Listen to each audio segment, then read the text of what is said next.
Le Premier ministre ivoirien au 48e Assemblée annuelle de la BAD, Daniel Kablan-Duncan, y représente le chef de l'État. Prise en charge des femmes victimes de la fistule, l'ONG Femmes du 3e millénaire contre la fistule en fait une affaire personnelle. Et puis, hors de chez nous, hommage à Bokalech Gebre, une jeune Éthiopienne qui lutte contre l'excision. Voilà pour les titres. Madame, Monsieur, bonjour et bienvenue dans ce journal. Le bal des examens à grand tirage, session 2013, s'est ouvert ce matin avec le concours d'entrée en 6e. Cette année, ils sont plus de 448 000 élèves du CM2 à courir après le certificat d'études primaires et élémentaires CEPE. À la veille de cet examen, ils étaient dans un état d'esprit qui faisait penser à des enfants prêts pour donc aller en 6e.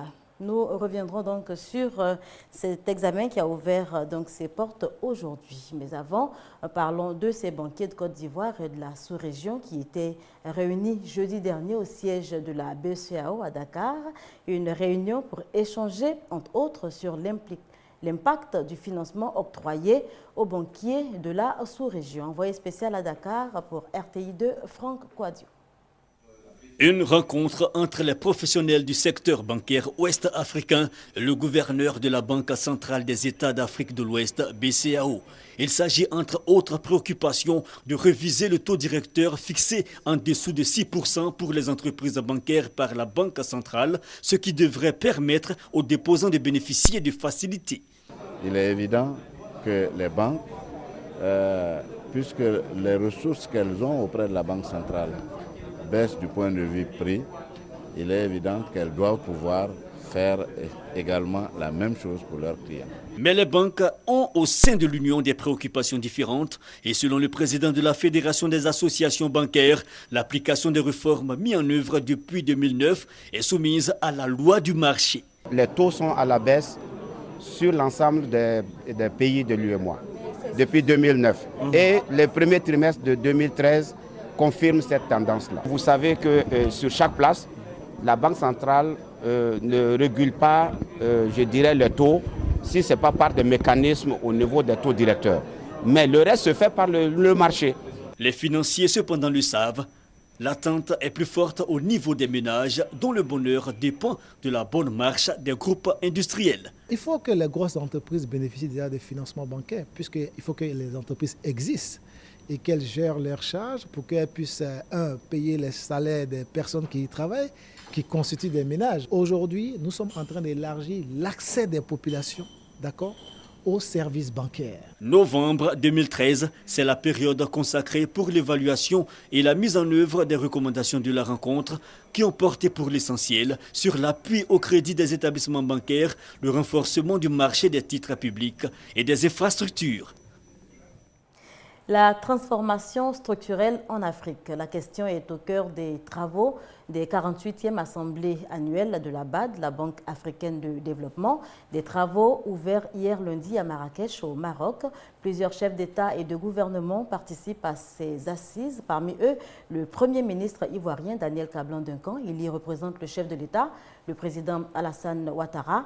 Daniel Kablan-Duncan va intervenir aujourd'hui même à ces assises à l'occasion donc du premier séminaire de haut niveau sous le thème « Transformation économique par l'agriculture et les ressources naturelles ». Le Premier ministre, vous vous en doutez, ne manquera pas de défendre le dossier concernant le retour du siège de la BAD à Abidjan. Parlons santé à présent, la fistule obstétricale, une communication anormale entre la vessie et le vagin. En Côte d'Ivoire, plusieurs femmes souffrent de cette maladie qui intervient en général après un accouchement qui s'est mal passé. Comment améliorer la prise en charge de cette maladie? L'ONG Génération Femmes du 3e millénaire s'invite dans le débat. Juliette Oya. Exclusion sociale, perte de l'estime de soi, odeur fétide, tels sont les mots qui stigmatisent le quotidien des femmes victimes des fistules obstétricales. Je suis malade depuis 20 ans. On dit que je suis sorcière. Quand moi je m'assois devant mes camarades, quand je me lève, les gens me critiquaient. Elle dit que je sentais. Mon mari a fui. La maladie survient après un accouchement compliqué allant jusqu'à provoquer l'incontinence, les pertes d'urine et de matière fécale chez le sujet atteint.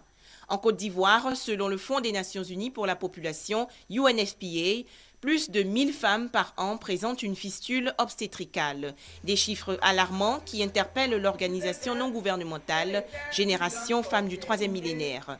Campagne de prévention, stratégie de réinsertion sociale, prise en charge psychosociale. Nous, en 2 ans de sensibilisation, on a identifié 583 cas. La prévention consiste à faire beaucoup de sensibilisation, à former les matrones, les agents de santé communautaires, sur les modes de survenue de la fistule. Les femmes en âge d'accoucher, on leur dit d'aller à la maternité et quand elles sont à terme, de s'approcher des centres de santé. Les fistules obstétricales touchent essentiellement les populations les plus pauvres et nécessitent une chirurgie réparatrice. En Éthiopie, hommage à Bokalech Gebre, le combat de la jeune fille contre l'excision porte ses fruits. Regardez. Chaque fois, c'est le même chant qui accueille Bokalech Gebre, un hommage à son combat contre l'excision. C'est seulement le début du combat pour la justice, l'égalité et la dignité pour tous. C'est seulement le début. Bokalech Gebre, c'est un destin hors du commun. C'est ici, dans le Kembata, que tout a commencé. Quand petite fille, elle brave les interdits et se cache pour aller à l'école. Après de brillantes études à l'étranger, elle revient au pays, avec une idée en tête, se battre pour le droit des femmes. Bokalech Gebre avait le même âge que cette fillette quand elle a été excisée. Elle lui fait revivre la scène. Un homme qui la maintient immobile et une femme, l'exciseuse, qui s'avance. La femme a utilisé une lame, mais traditionnellement c'était de l'obsidienne. Elle a coupé comme elle pensait qu'elle devait le faire. Les petites lèvres, le clitoris, je saignais. J'ai failli mourir. L'arme de Bokalech Gebre, ce sont ces groupes de parole. D'abord entre personnes du même âge et du même sexe, puis entre les différents groupes. Et ça marche, le message passe, dans la région l'excision est en net recul. Quand ils ont réalisé qu'ils n'étaient pas obligés de le faire, qu'il y avait des vies perdues pour rien, ils se sont dit « Pourquoi on n'arrêterait pas? Pourquoi? Ce n'est pas dans la Bible, ce n'est pas dans le Coran, ce n'est pas dans la loi. » Pour son combat, Bokalech Gebre vient de recevoir en Belgique un prix prestigieux, le prix du roi Baudouin. Hypertension artérielle et autres maladies cardiovasculaires, douleurs au dos, stress, autant de maux auxquels sont exposés les travailleurs. Pour y échapper, une prescription toute simple, le sport. C'est en tout cas le conseil d'une kinésiologue, Dr Adopo, échangé hier sur le sujet avec des journalistes ivoiriens. Une salle de conférence hors du commun. Pas de chaise, pas de table, juste des ballons de sport et ces journalistes devront s'y faire. L'exercice est imposé par le docteur Edoxy Adopo. La kinésiologue est engagée à contribuer au mieux-être des travailleurs ivoiriens pour une meilleure santé des entreprises. Comme remède, elle propose la pratique régulière d'activités physiques et l'adoption de saines habitudes. Le moyen que nous voulons utiliser, c'est la pratique régulière d'activité physique pour faire en sorte que les employés soient en meilleure santé, donc pour faire en sorte que les entreprises réduisent leurs coûts de santé liés aux maladies et des maladies liées au mode de vie, diabète, hypertension, maladies cardiovasculaires.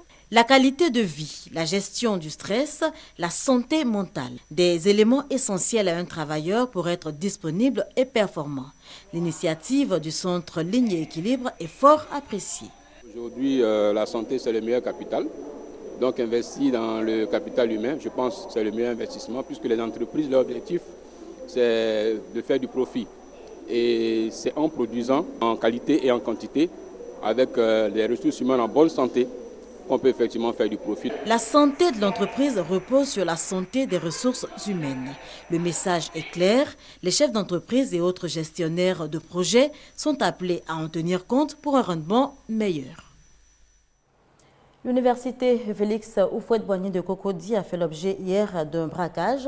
Des malfaiteurs se seraient introduits discrètement dans les services de l'administration de l'UFR des sciences économiques et auraient emporté avec eux une forte somme d'argent, des bijoux, également des téléphones portables appartenant aux agents en poste. Une enquête est ouverte pour retrouver ces malfaiteurs. Hors de chez nous, 7 millions d'enfants au moins sont exclus du système scolaire en République démocratique du Congo. Le manque de moyens financiers, une des raisons principales.